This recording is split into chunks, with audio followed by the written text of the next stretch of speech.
Hi all, എല്ലാവർക്കും പുതിയൊരു ക്ലാസ്സിലേക്ക് സ്വാഗതം.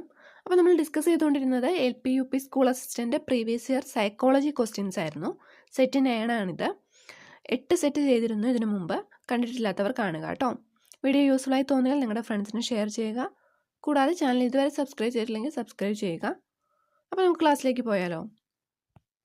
നമ്മുടെ ആദ്യത്തെ ചോദ്യം ഇതാണ്: ജീവിതത്തിലെ പ്രതിസന്ധി ഘട്ടങ്ങളായി വിഭജിച്ചുകൊണ്ടുള്ള സിദ്ധാന്തം രൂപീകരിച്ച മനഃശാസ്ത്രജ്ഞൻ ആരാണ്? ഉത്തരം എറിക് എച്ച് എറിക്സൺ. അടുത്ത ചോദ്യം: സ്വതന്ത്ര ഇന്ത്യയിലെ ആദ്യ വിദ്യാഭ്യാസ കമ്മീഷൻ ഏതാണ്? സ്വതന്ത്ര ഇന്ത്യയിലെ ആദ്യ വിദ്യാഭ്യാസ കമ്മീഷൻ ഏതാണ്? ഉത്തരം രാധാകൃഷ്ണൻ കമ്മീഷൻ. അടുത്ത ചോദ്യം: സമർത്ഥരായ സഹപാഠികളുടെയോ മുതിർന്നവരുടെയോ സഹായം പഠിതാവിനെ സ്വയം എത്തിച്ചേരാൻ കഴിയുന്നതിനേക്കാൾ ഉയർന്ന വികാസ മേഖലയിൽ എത്തിച്ചേരാൻ സഹായിക്കുമെന്ന് സിദ്ധാന്തിച്ച മനഃശാസ്ത്രജ്ഞൻ ആരാണ്? വൈഗോട്സ്കി.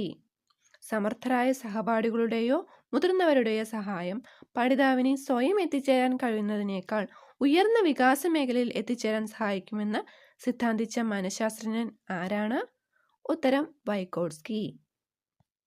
അടുത്ത ചോദ്യം: ഹിപ്പോക്രാറ്റസിന്റെ അഭിപ്രായത്തിൽ മനുഷ്യ ശരീരത്തിൽ എത്ര തരം രസങ്ങളുണ്ട്? ഉത്തരം 4. അടുത്ത ചോദ്യം: ശ്രമപരാജയ സിദ്ധാന്തം ആവിഷ്കരിച്ചതാര്? ഉത്തരം തോൺഡൈക്ക്.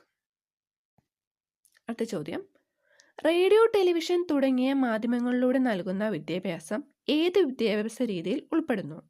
റേഡിയോ, ടെലിവിഷൻ തുടങ്ങിയ മാധ്യമങ്ങളിലൂടെ നൽകുന്ന വിദ്യാഭ്യാസം ഏത് വിദ്യാഭ്യാസ രീതിയിൽ ഉൾപ്പെടുന്നു? ഉത്തരം വിദൂര വിദ്യാഭ്യാസം. അടുത്ത ചോദ്യം: ശാസ്ത്രീയമായ രീതിയിലുള്ള ആധുനിക ബുദ്ധിമാപനത്തിന് തുടക്കം കുറിച്ചത് ആരാണ്? ആൽഫ്രഡ് ബിനെക്. ശാസ്ത്രീയമായ രീതിയിലുള്ള ആധുനിക ബുദ്ധിമാപനത്തിന് തുടക്കം കുറിച്ചത് ആരാണ്? ഉത്തരം ആൽഫ്രഡ് ബിനെക്. അടുത്ത ചോദ്യം: 1857 ദേശീയ സ്വാതന്ത്ര്യവുമായി ബന്ധപ്പെട്ട പാഠഭാഗം പ്രൈമറി ക്ലാസ്സിലും സെക്കൻഡറി ക്ലാസ്സിലും പാഠ്യപദ്ധതിയിൽ ഉൾപ്പെടുത്തിയിരിക്കുന്നു. സ്വീകരിച്ചിരിക്കുന്ന പാഠ്യപദ്ധതി സമീപനം ഏതാണ്? സർപ്പിള രീതി.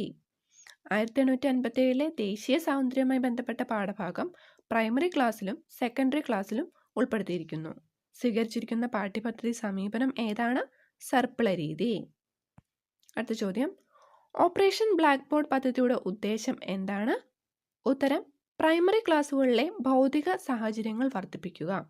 ഓപ്പറേഷൻ ബ്ലാക്ക് ബോർഡ് പ്രൈമറി ക്ലാസ്സുകളിലെ ഭൗതിക സാഹചര്യങ്ങൾ വർദ്ധിപ്പിക്കുക. അടുത്ത ചോദ്യം: മർദ്ദിതരുടെ ബോധനശാസ്ത്രം എന്ന കൃതിയുടെ കർത്താവ് ആരാണ്? Paulo Freire. മർദ്ദിതരുടെ ബോധനശാസ്ത്രം, പൗലോ ഫ്രയർ. പ്രവർത്തിച്ചു പഠിക്കുക എന്ന തത്വം ആവിഷ്കരിച്ചത് ആരാണ്? John Dewey. പ്രവർത്തിച്ചു പഠിക്കുക എന്ന തത്വം ആവിഷ്കരിച്ചത് ആരാണ്? John Dewey.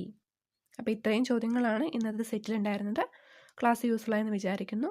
എല്ലാവർക്കും താങ്ക് യു.